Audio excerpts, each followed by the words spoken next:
Hey guys, it's JVL. I sat down with the Anklers' Richard Rushfield today, and we talked about all of the stuff. We hit Jimmy Kimmel, we hit the Trump of it all, we hit fascism, did a little bit on the F word there.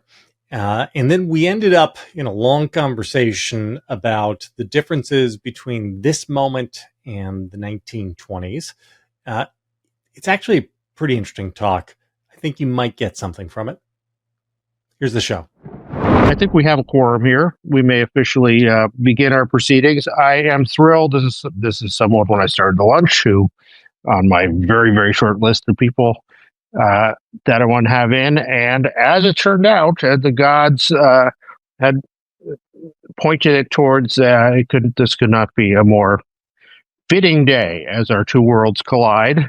I'm speaking of the editor, one of my true heroes of this era. There haven't been a lot of heroes come out of this era, but what John and Last at the Bulwark have done, building up and just being absolutely consistent in their opposition to what's happening here has been, it has been my survival guide to the last. How many years have we been dealing with all this now? We're in year 9, buddy. Oh, Jesus Christ. That's too many.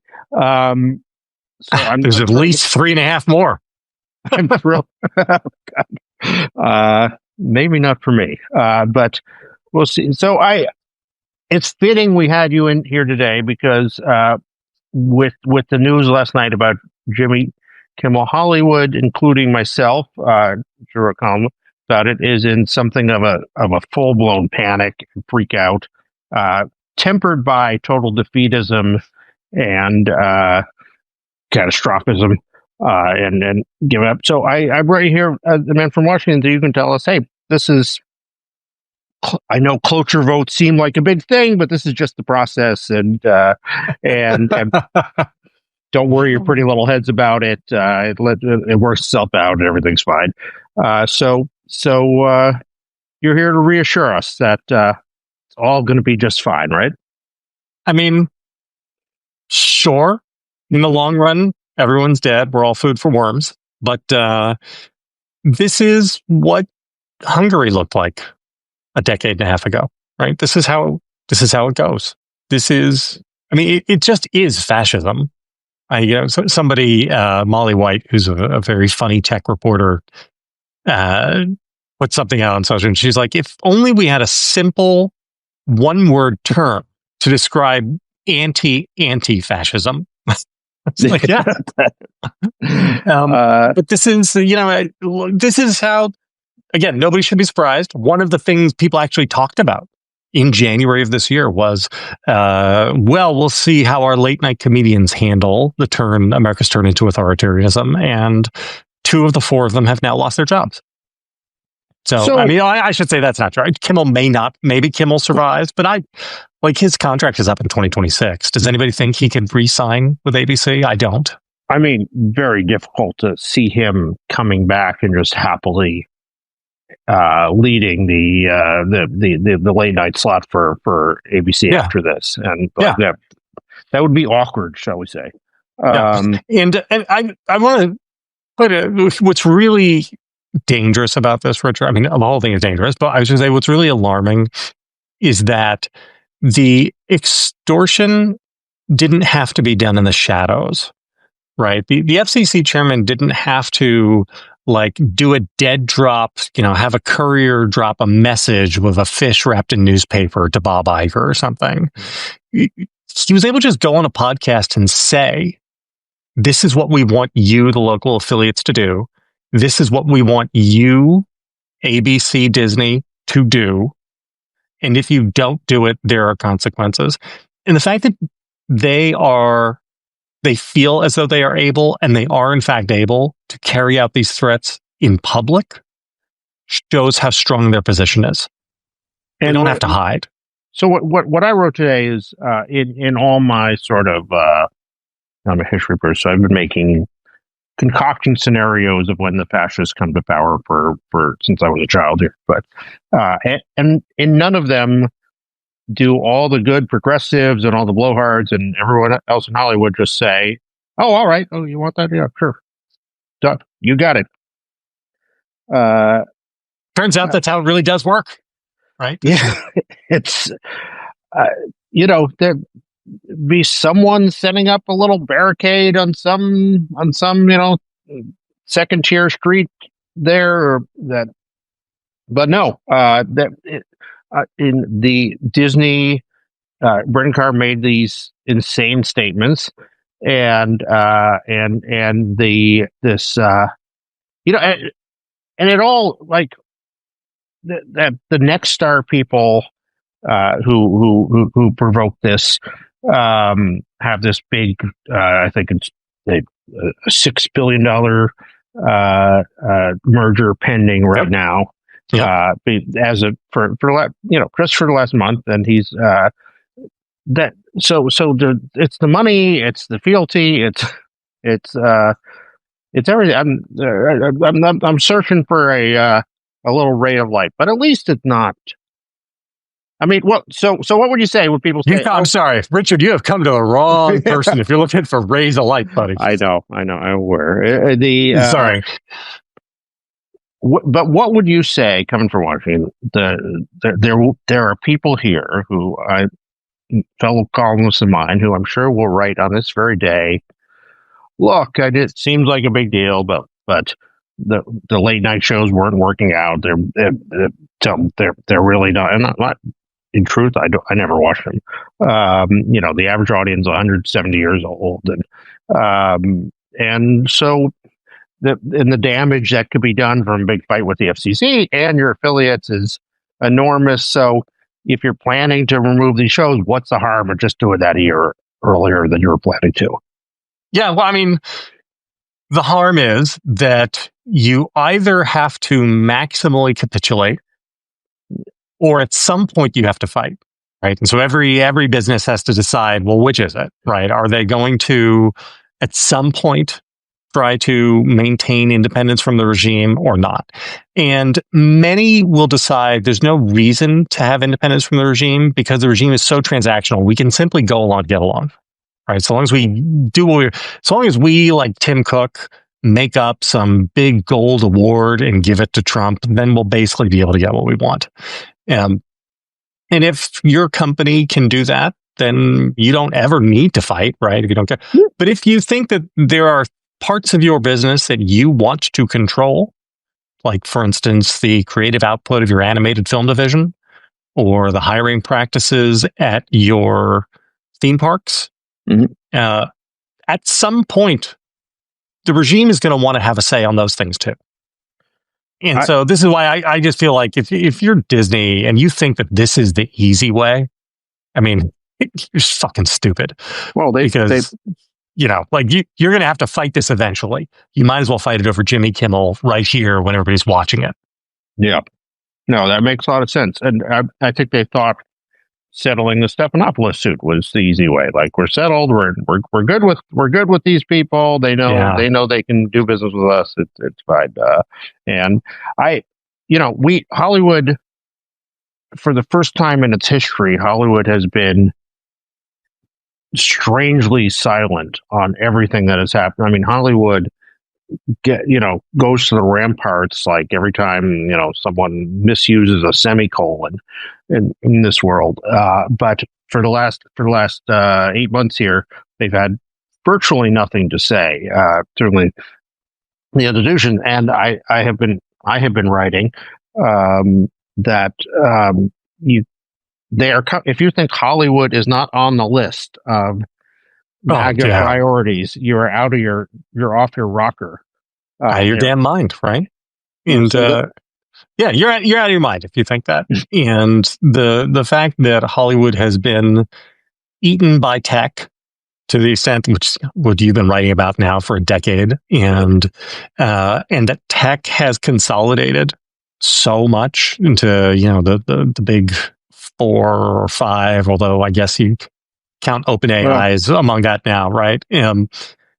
David Ellison is now going to own a big part of Hollywood. It is unclear if he has like ideological sympathies with Mark Andreessen, or if he's just looking to make moves on the street and thinks that this is these are the guys who you have to accommodate at this point. But this stuff is all coming. It's all coming down like a mountain slide. And I would say this: looking for dissent is actually a pretty good proxy for how serious the threats are, because when the threats are not especially serious, everybody dissents because it's free, right? There's no price to get. And look, I am not a defender of George W. Bush. I didn't like George W. Bush. But the truth is that people were able to jump up and down and scream about George W. Bush because they knew that George W. Bush was never going to send masked agents to their house to arrest them. Yeah. Right. And that's why you understood that you don't like it. You think things are bad, et cetera, et cetera. But you aren't actually in anything like fascism. This is not an authoritarian state. He's not going to stay in power for forever. There is much less dissent now because people understand that there are stakes. And it isn't free. You don't get to just say stuff and understand that your livelihood isn't going to be affected. Your freedom isn't going to be affected. You saw what J.D. Vance said last night, right? Yeah. You've seen what Pam Bondi said about how they were going to who? No way. I'm speaking off the cuff.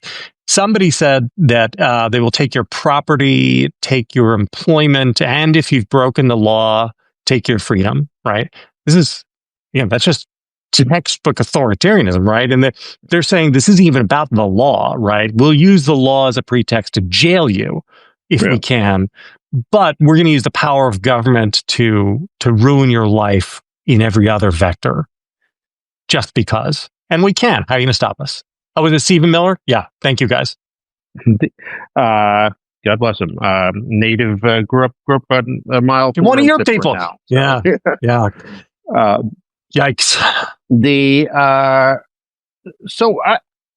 For 30 years now, I've been saying whenever Hollywood made a stink about some cause, I've been saying, my general advice has been shut the hell up and write checks. Because when Hollywood opens its mouth, it has an unnatural ability to do harm to its own cause. And certainly there's nothing that Trump would love more than make this a fight between him and some actor, some movie star. But, they for 30 years, they never took my advice about this. And now they're taking my advice, strangely. But is that... I mean, are we at the KC? Are we at the place now where there is no, like, everything helps, and there's no silence doesn't do any good, even if given if Hollywood starts talking, they will say some very stupid thing. They're going to come out of their mouth. Sure. And so what's the best route for us? So I don't know that there is anything affirmative that any of us can do to stop this train, because the problem, the root of the problem, is that the American people are rotten. The American people wanted this. They voted for it. Donald Trump did not hide the football. He did not pretend that he was going to do something different. He talked about all of this shit constantly. I will be your vengeance. And half of the people, in a time where everything was great, we were not in a Great Depression. We unemployment, historic lows for like 36 months. We had 14 months of inflation, but that was long in the rearview mirror. Everybody had jobs. Everybody's stock portfolios were doing great. Was life difficult in many ways? Yes. Is life in America difficult in many ways at all times and in all places? You better fucking believe it. Put on your big boy pants. This is life. This is a show. Like these fucking people are like the price of eggs. Let's fucking get bent. And in the case where there was no war, there was no depression, there was nothing like that, the American people were looked at Trump, having seen him, having watched 1 million people die the way he handled COVID and heard how he campaigned, and they said, we'd like that, please. And now, as it's all happening, his approval is still like 44, 42%. And this is why I say, if the country is like that, then there is no way out. right? I mean, if 40% of the country wants this, then we are going to get. Why is 40% is not 51%? Why is that enough to say? Because you need 50% if you are waging war, political war, on accepted liberal democratic grounds. If you are attempting authoritarianism, history is replete with examples that, you needed 20,000 communists to take over Russia, right, for the Russian Revolution. You do not, if you are using illiberal means, not need 51%. 40% of hell, if it's 20% of America who wants fascism, they're going to get it because 20% of 340 million is a lot of fucking people. Yeah. And so, but here's what I'd say to people to answer your question. Does going out and protesting and making speeches and whatnot, is that going to help? I don't know. Maybe not. The only thing I can say is, and this is the Timothy Snyder thing, do not surrender in advance. And don't surrender when they come to push you. Make them fight for every inch of ground. This is the big thing, right? And this is why I just think if you're Disney, just from your own perspective, like you have to think that history ends this afternoon in order to make the decision you made yesterday and think that that's where you come out on the black. Right? If you are looking at all into like the next year, 2 years, 3 years, you have to realize that putting up a fight is where your advantage is, because that's the only way you have any leverage, right? The only leverage you have is if you're fighting and pushing back. So like, don't surrender in advance. Do not be part of this. And the other stuff is, to the extent that you can hurt individual people, like the Tesla boycott was enormously helpful, like an incredibly successful operation. To the extent that you can organize in ways that, so I see people saying we cancel Disney Plus. So would a Disney Plus Hulu boycott? Do you think that's? I don't know. I kind of think no, but I would not go to Disney World, right? And I think the theme parks are probably a little softer targets economically than streaming services are. But also those are hard because that's a corporation, right? It's easier to hurt Elon Musk by driving down the stock, the price of the stock, which is the backbone of his fortune. Yeah.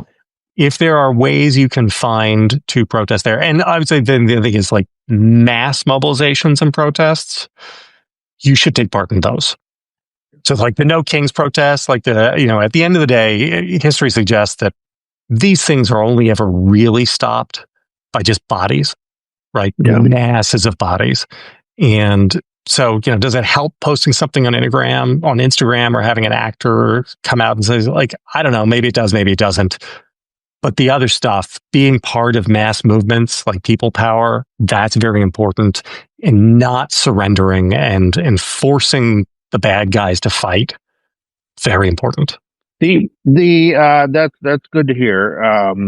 Gives a path to salvage self-respect. I've suggested some alternative paths Disney could have gone on. I mean, they spent the last 10 years building up this giant streaming service for at billions of dollars cost and massive disruption. So if all their affiliates say they don't want him, just say, okay, we'll put him on Hulu. Great. Well, we'll keep him going there. Or they can alternately tell the FCC, go ahead, pull ABC's license. Let's see who the American public likes better, Abbott Elementary or Brendan Carr. Let's put that to a test here. I mean, honestly, here's what I don't understand. If you're Nexstar, right, you need Disney content much more than Disney needs your carriage fees, don't they? Absolutely, right? Yeah. So again, this is Disney not understanding where their leverage lies is, I think, just a strategic miscalculation. And you're absolutely right. They should be used. I mean, the FCC doesn't have a lot of say over like streaming, right? Yeah. Because it's not on Spectrum. It's so. But imagine Brendan Carr went through with this and he said, we are canceling the broadcast license for ABC. And ABC goes off the air. And have that fight. Where's that leave Nexstar? I would much rather have that fight if I was Disney than have this fight that they're having now, having caved. But the problem is, so we've had 3 incidents. They had the Stephanopoulos suit, we had the 60-minute suit, and then we had the Colbert thing. And at every one of them, the CEOs who made the decision paid no price whatsoever. Like the people, there was a day of like, Blue Sky hated them for a day. And if they didn't click on Blue Sky that day, they wouldn't even notice that anyone cared about anything they did. So we need to tell them that there's there needs to be some sort of counter pressure. How about the progressive affiliate owners, if there's still any out there, threatening to pull Disney or something like that? There's nothing on the other side that makes them.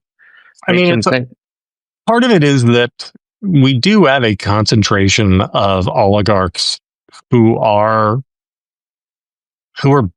basically fascist curious, right? Or at least who are not opposed to fascism because they believe that they can prosper under it, right? I mean, Tim Cook does not seem especially alarmed about any of this. He seems to think that Apple's going to be able to operate pretty well. Mark Zuckerberg seems to have figured out how to work. Elon Musk was allowed to run the American government for 3 months. And so this is, a lot of this, I don't want to sound like a commie. The concentration of wealth is a real problem. Like, it's a real problem.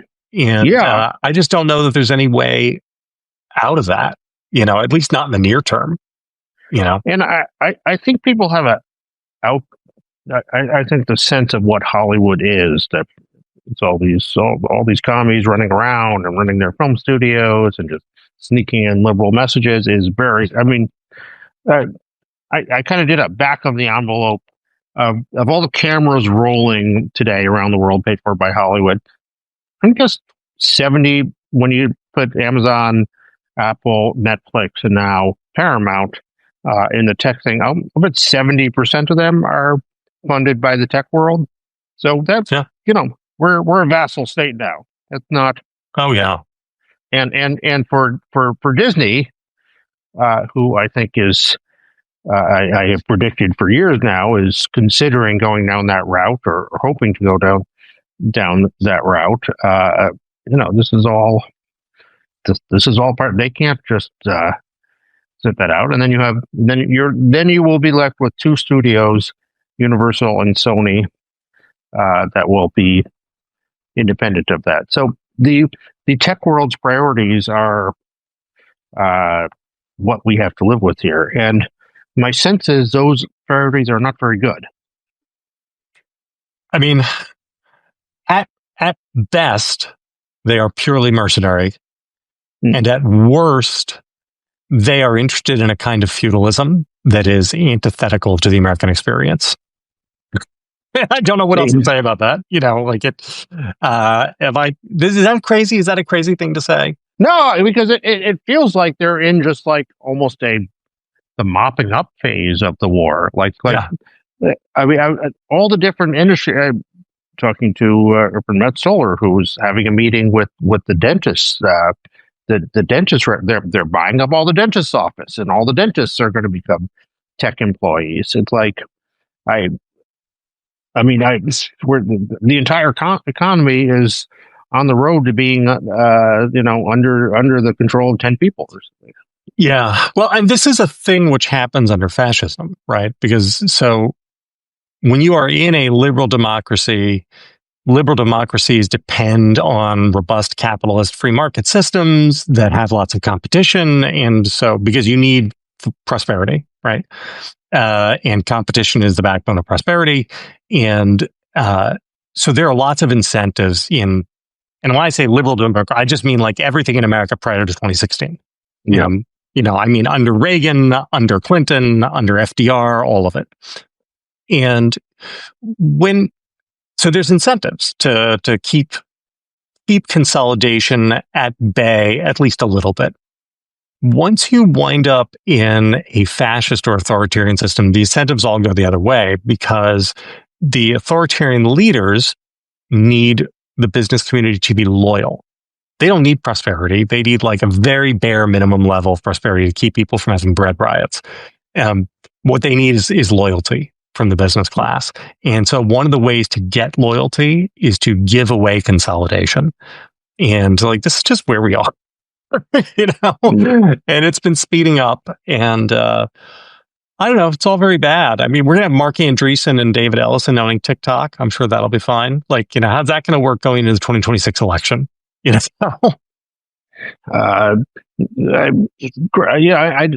Hydra they're building, it feels like there's some sort of plan behind it, and can't quite get what it is except conquering the world. I want to talk to you though about your experience, because you were many of these people. These were your friends and colleagues and co-religionists or whatever you call it, fellow women. What is that? What is it like to see people just turn into the body snatchers? What has that all been like? Like, how do you understand what's happened to these people? What is your so it's weird as shit. It's not a lot of fun. I would say for people who don't know me, which I assume is 98% of the people who are your audience. So I spent literally my entire adult life at the Weekly Standard. I showed up there like in year 3, I think, and I stayed there until it was shut down. I was never Republican, like really never Republican. I am not a joiner. I don't, I'm voted for God knows, voted for John Kerry. And I was conservative, but my conservatism is really like deeply temperamental. My view is that however bad things are right now, they are probably going to get worse. And so we should try to preserve the status quo because whenever you try to improve things, you often wind up with unintended consequences. And I'm Catholic, but also I believe in then all the social justice stuff about feeding the hungry and clothing the poor and welcoming the prisoner and the immigrant and stuff. So I always sat in like a weird, uneasy place in the way that like social justice Catholics do. But what I don't know. A lot of it is I have realized a bunch of things that were true about the world that I just didn't realize when I was younger. One of which is like the centrality of race in understanding anything about American politics. How I missed that. Beyond me. I mean, it was just fucking stupid and sheltered. Do you think in the people who were actually around you, who you work with, who have gone over to that side, that was the sort of latent issue for them? No, I think that was a latent issue that was bubbling underneath that created the popular support for MAGA. Is what I think. Does your guest support democracy? Google me, Laura. You will find that out. But the other thing is, I came to realize that for many of the people I knew, and not all of them, and frankly, at the Weekly Standard, I mean, God, but my hero at the Weekly Standard was Bill Kristol. I've been working with Bill Kristol since I was 22. I'm 51 now. Bill wasn't like this. Like Bill has always believed shit, and his beliefs are sincere. And when he's right, he's sincerely right, and when he's wrong, he's sincerely wrong. And Bill was exactly who I thought he was, and that has been incredibly reassuring. And many of my Weekly Standard colleagues were like that. A few were not. But in general, within the conservative world that I was sort of, covalent with, a lot of those people turned out to not believe in anything. Like for them, it was just like a job, I guess. And when the job allowed advancement to like go and do something else, they were just happy to do that. And that has also been true of the voters. Like the voters turn out to, at least Republican voters, turn out to not believe any of the shit that they've been saying. And there are a lot of lessons for us here. One of which is, I mean, this is probably not of interest to your audience, but I'll say it anyway. A big part of what happened has to do with the collapse of institutional power. And the biggest of those has to do with the political parties. because it turns out that what the political parties did was they prevented people from being allowed to choose fascism. And, I assume, it being Hollywood, maybe this is prejudicial, I'm sorry if it is, that many of your people in your audience are not Republicans and have never liked Republicans. I think we can say that. But the truth of the matter is that the Republican Party prevented Republican voters from being allowed to choose a fascist as president for a really long time. And this is because the party had various levers of power and ways to prevent the Republican voters from fully expressing what they want. And then it turned out that, and this happened, the party process starts getting opened up in 1976, right, with Carter, and it becomes more and more democratized. The parties begin to lose power. As the parties lost power, it turned out that when you allowed Republican voters to have the full say over this, and you really marginalized the power of the party itself, then voters got to choose Donald Trump, and they really, really wanted it. They really, really wanted it. And I don't know how you put that genie back in the bottle, right? Because all of the people in the Republican Party they got the message, right? They've seen what their voters want. And I don't think it's a one-off. If you wanted to be optimistic, you could say Donald Trump occupies a unique place in America because he was famous for 40 years, and that this is more about celebrity and cultural muscle memory than fascism. Most people are stupid. Most people are not particularly engaged. They think he's a businessman, et cetera, et cetera, et cetera. My work wife, Sarah Longwell, gives this as the bull case for America often. I don't think I buy that. I'm not convinced it's wrong, but if you forced me to bet $1, I wouldn't bet on that proposition. I would take the opposite, which is that a determinative percentage of the Republican cohort has now seen fascism and likes it, and that fascist tendencies used to be equally distributed among the electorate in the same way that conspiracy theorists were equally distributed among the electorate, and the anti-vaxxers were equally distributed among the electorate. And those three things, both anti-vax sentiment, conspiracy theorizing, and affinity for fascism, have all now coalesced and polarized on one side in the Republican Party. Mm. And with that, how are you going to get them to choose liberalism again? They don't want it. It's not that they're deceived. It's not that they don't understand. I think they do. They just don't like it. And I don't know. I don't know where to go from there. Well, my unsatisfying response to that, because it's probably much too late and much too little to be talking about things like this. But when you talk about how people that you knew, in the end, it was just a job for them. It was just about career advancement. Here, similar in Hollywood. I thought we all loved movies. I thought we all loved entertaining. I thought that was why you came here, instead of going into pharmaceuticals or petroleum or God knows what else. Turns out, people just wanted to build big companies and then hopefully sell them. And for a long time, I've been writing about this way before Trump, that, stock price became, it wasn't even a movie being a hit anymore. It was the stock price became everything to an entertainment company. Just became the world lost its meaning. The people driving it had no sense of purpose or meaning, and this time of just nihilism and I call it the fire hose, that you just get stuff spewed over you so the new agey answer is somehow find a way to restore meaning to the world, and that's where you build up from.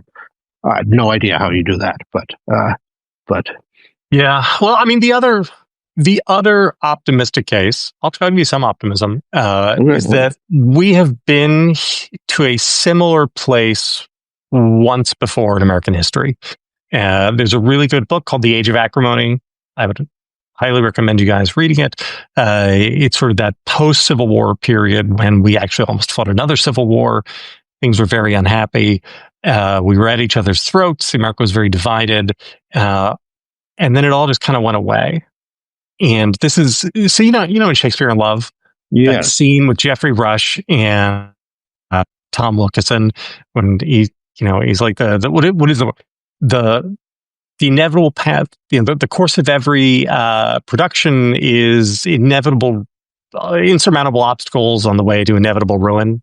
Is that somebody in the... Yeah, that sounds right. And then he says, so what do we do? And Jeffrey Rush says, funnily enough, we do nothing. He says, well, why, then how does it... It's a mystery.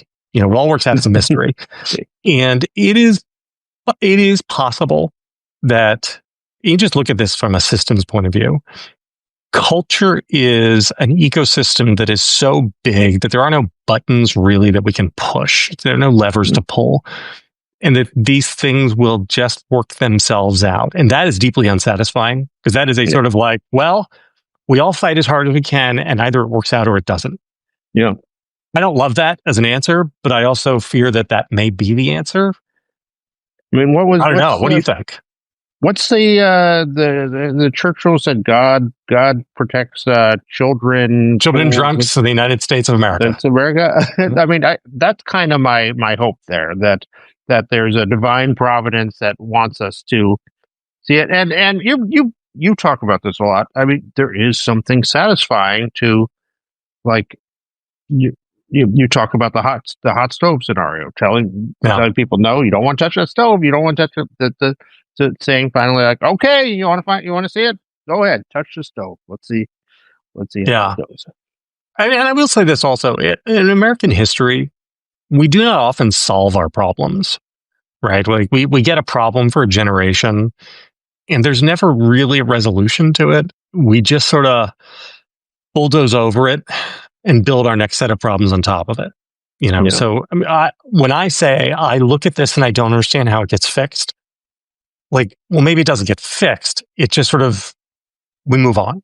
You know what I mean? Like, there's no Truth and Reconciliation Commission. There's no, like, things just go back to normal-ish. Maybe, again, I'm grasping at straws here, Richard. Well, so the one thing that I see in Hollywood where we're very interested in casting, I look at a conversation between J.D. Vance and Stephen Miller and just say neither of these beady-eyed weirdos are ever going to win a national election, even a fixed national election, for anything. And a party that's putting like a little Renfield person out, like Stephen Miller out there in public, it might be in a good place now, but that's not playing to win. It's a way, and what is it? Russia? They always depended on Colonel Winter would comment, and for me, Colonel Winter is like their incompetence, like that everything they touch, they will if they decide that they want to repaint crosswalks, they will screw it up somehow. Every crosswalk will go diagonally, and the lines will that's my hope, that they will so deeply screw up everything that they come into contact with, because even very smart people with good intentions who try to do things in government usually fail. Yeah, so I think there's a lot to that, and I would say the nature of their coalition has a contradiction built into the heart of it, which is that Donald Trump is not a Republican. He did a hostile takeover of the Republican Party. He has spent most of his time in the public spotlight waging war against the Republican Party. We have seen in election after election that his voters will turn out for him, but they won't turn out for other Republicans. They view him as separate from the Republican Party and not part of the system. His voters are the least educated and the least engaged people. They have the lowest propensity to turn out. Like, it does. So how does that transfer, right? And so my thesis has long been that because it doesn't transfer, the Republican Party will understand that it has to run Trump again in 2028. And I promise you the Supreme Court will let them. I promise you that. If Donald Trump wants to run, then the Supreme Court will let him. How it happen is that what the Constitution is what 5 people says it is, and that's John how it happens. Why is John Roberts when you get down to something like that is really just like day and night, like we have because he is concerned about popular legitimacy. And if he was going to take the ability to choose Donald Trump out of the hands of voters, he had 3 opportunities to do it before now. He's not going to do it in 2028. And so, but the other option then, should Trump be incapacitated or he decide that he can't do it again, is Don Jr. And again, if you asked me to go bet $1 who the next Republican nominee is, I would say it'll be somebody named Donald Trump, either with Jr. after his name or not, because dynasty is the only other answer to this problem for the Republican Party. So you have a better version of Don Jr. who's called Tucker Carlson. You do, but he isn't actually dynastic. Again, just have it. Again, history is replete with the Perones, and if you have somebody with the same name, it's very powerful. Is there a Trump that Carl Tucker could marry and then change his name to hers? And or in the Roman Empire, the emperors would adopt the names of the old Caesar. They would adopt their young proteges as their child, and they would be like Augustus was adopted by Julius there. I think that's unlikely. I think it's unlikely. Can I give you? I have a few wild plans, but I feel like they could work, and can I just bounce on you? Shoot them down, but if they're good, take them to Washington. And okay. I was just up in Toronto in Canada for the film festival, and the proposition that I put to my friends up there, some local film critics, was, when maybe you were a little quick to say no to that idea of joining the American Union here. That if we suddenly have Canada absorbed, that will tip the balance in a big way, and no MAGA person will ever win again. And not to your interest to have a failed state of 300 million people to your south. So maybe consider taking him up on it. What do you think of that? I think unlikely that Canada would ever decide to do that, and also unlikely that. Look, we live in an age of minority rule. I do not believe if Canada came tomorrow to the Trump administration and said, "We're in, let's do this thing," it will be gerrymandered in such a way as to make sure that it does not impact the long-term staying power of the Republican Party. I promise you that. I said the pill they should put in, and this will actually fix everything, is they should say, "We will come aboard. We'll join you. All government activities have to be held in French. From now on, the government is just in French." And I think that would end up fixing down the road. That would. My other long-term plan is, I'm sorry, this wouldn't help you, but or you come try this, is for Southern California to secede and take with it Las Vegas, Hawaii, and Baja would secede from Mexico and join us, and that we could be one entertainment and resort land. And I think that's a very viable country there. I think unlikely, but I would not. I believe that if we get out of this fix that we're in right now, a bunch of very structural changes to the way the American political system works are going to have to happen. And I believe the expansion of the Supreme Court is going to be part of that, and adding states is going to be part of that. Because there is just no other way to have long-term stability until you reduce the power of the minority to attempt authoritarian takeovers of the country. And so California being split in two, absolutely on the table. DC statehood, DC statehood is just going to happen, I think. If there is ever another case where we have Democrats holding power, and maybe that won't happen, Puerto Rico becomes on the ballot. I just think there are a whole bunch of very big structural changes, which people will wind up having to get their heads around, because you can't run a free society where every 4 years, this is paraphrasing whatever the French foreign minister, where every 4 years, whether or not you're going to attempt to become fascist is dependent on 40,000 people in Wisconsin. Yeah. You can't live like that. Is there something positive to that there's a lot of problems in the country, and the college admissions thing, which you and I have children that need to think about, that is a profoundly broken thing, and I don't like the way Trump has attacked colleges, universities at all. But from the rubble of this, we can fix these sort of intractable problems that seem like they're everywhere in our society. When we get somehow to the other side, is that a bright side we might look forward to? This is what Mamdani is selling, right? This is the young progressive pitch to America is, look, we got to focus on what we're going to build next, because we're out of the rubble. We're going to build something better and more sustainable.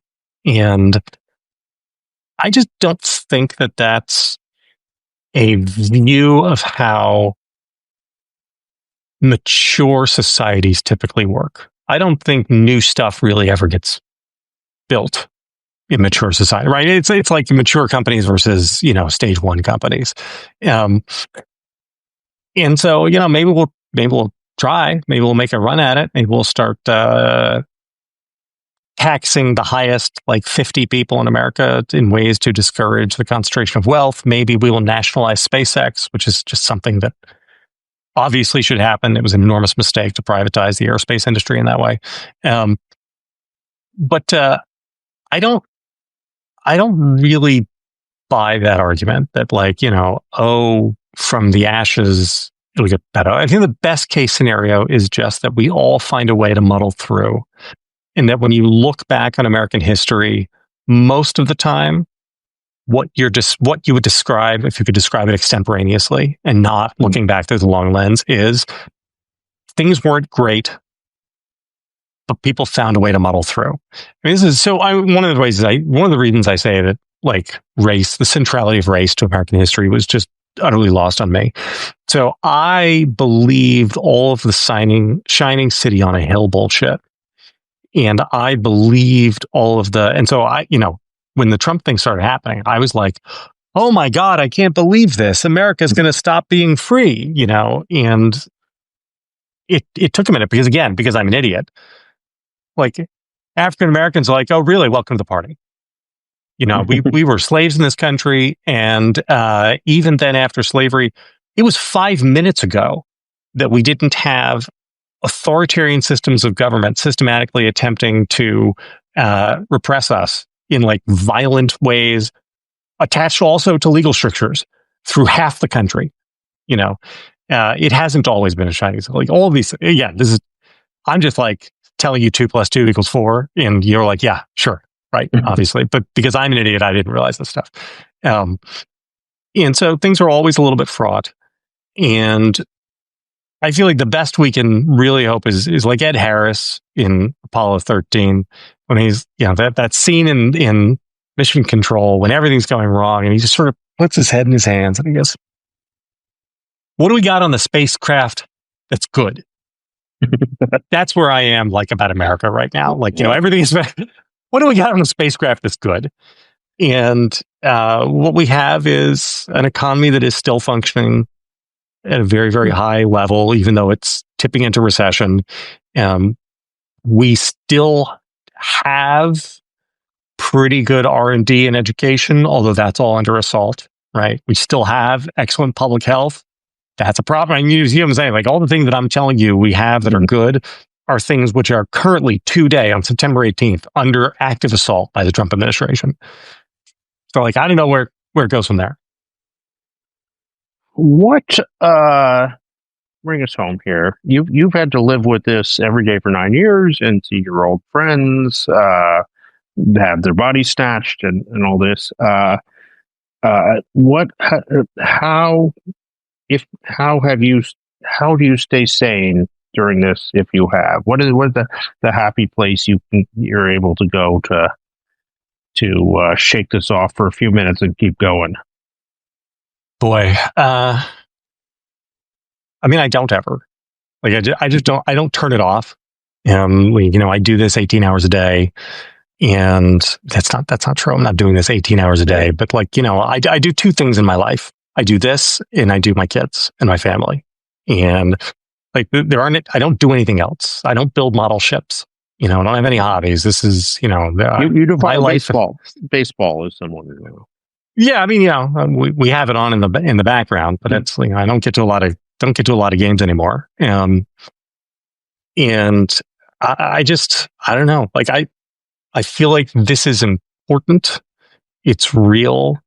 It isn't politics as game. It's not a thing where we're in this bouncy house where the Constitution is going to protect us and nothing truly bad can ever happen.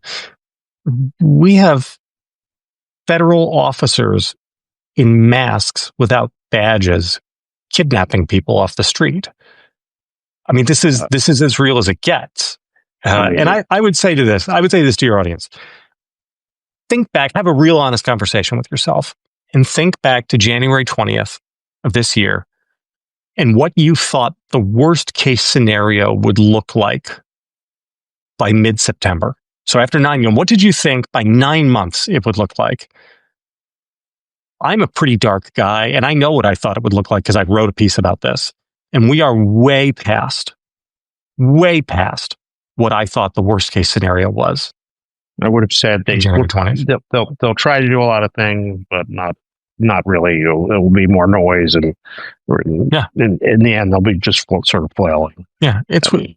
So I don't know what to tell people on how to not. I would say don't take a job where you have to do this every day, like I did. That's my best advice, right? So that's excellent advice. Final question for you, our big final question. All our guests are given the opportunity to assign reading to everyone who works in entertainment. What these people should know to be citizens of entertainment and of America and of the world. This is required reading. They will be tested on this, so or viewing, whichever you care to, or it can be a walk they should take. I give the floor to you. Your syllabus for Hollywood, Jonathan B. Last. I have an answer that you guys aren't going to like. Sorry. The book Witness by Whittaker Chambers. So Whittaker Chambers this is like a big 80s and 90s conservative touchstone. But let me explain to you why. So Whittaker Chambers is a guy who comes out of the communist movement. He is a member of the Workers' Party. He is a Red. He is sort of a Soviet-style agent. And he switches sides.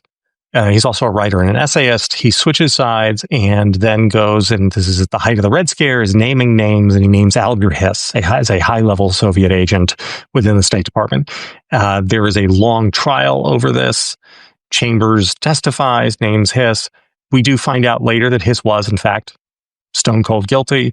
And Chambers writes his memoir about his life and his experience. Here's why I would tell you guys to read it, even though I know you are going to say no, thank you, pass. I found the explanations of why he became a communist to be unbelievably compelling, and they all had to do with the First World War. I really believe that Americans are blind to the centrality of the First World War in getting us to where we are now. World War I, much, much more important than World War II, much more determinative than World War II, because the scale of the slaughter and the senselessness of the slaughter, it was an accidental conflagration. It was like somebody set the entire fucking world on fire because they just fell asleep holding a cigarette in bed. It made everybody, an entire generation of people, terrified that it could happen again. And they reached for anything they could grab onto. And this is why the world split into fascists and communists. It wasn't because these were people who just naturally wanted authoritarianism, although we now know, Some of them were, yeah. But the reason it became broadly popular, both fascism and communism at that moment in time, was because people thought the old system didn't work. Millions of people just died in a blink. We can't do that again. We'll try anything to avoid doing that. And the reason I would tell people, go and read that. And now compare that to right now. Because right now, we have people choosing fascism and authoritarianism not being under duress, but it's just at decadence, right? Things are basically as good as they've ever been. And so that difference, the difference between the world that Chambers and the people lived in the 20s and 30s as they were going through this communist fascist divide, where you had, again, First World War followed by a Great Depression, you can see why people would choose things that turned out to be dangerous. But over the last 10 years in America, to have the people of this country choose what they have chosen, it speaks to how totally different this moment is. And the reason I would tell you to go read Witness is so that you can really meditate on the difference in the situations, and that incongruity might help spark your thinking and understanding about why it is that we are where we are now, who our fellow citizens are, what they're really looking for. I'm not saying I'll give you answers. If I had answers, I would give them to you myself, but I don't. But I think Witness, and especially the sections leading up to and then going through like 1940. So if you don't want to read the whole book, you don't have to. But the first half especially is very, very helpful for understanding today, not because it gives answers, but because it provides contrasts. There you go, Hollywood. That is required. This will be counted towards your final grade. So, thank you so much, James Bell, for joining us. Incredibly clarifying. Not the ray of sunshine, but makes sense of this moment to us. And best of luck there. And please keep yourself healthy and sane during. We need you. And everyone here should subscribe to the Bulwark. It's really indispensable for them. It's very nice of you to say. I would just say that I think I was probably one of the first 100 people to subscribe to the Ankler. I think you may have been, yeah. Before was, and I am so inspired by what you guys have done. And it's great. I love that you and the Ankler exist in the world, and I read it every day, and it makes me happy. So you're too kind, and very much back to you. Thanks for coming, and we will talk soon. Good luck, everybody.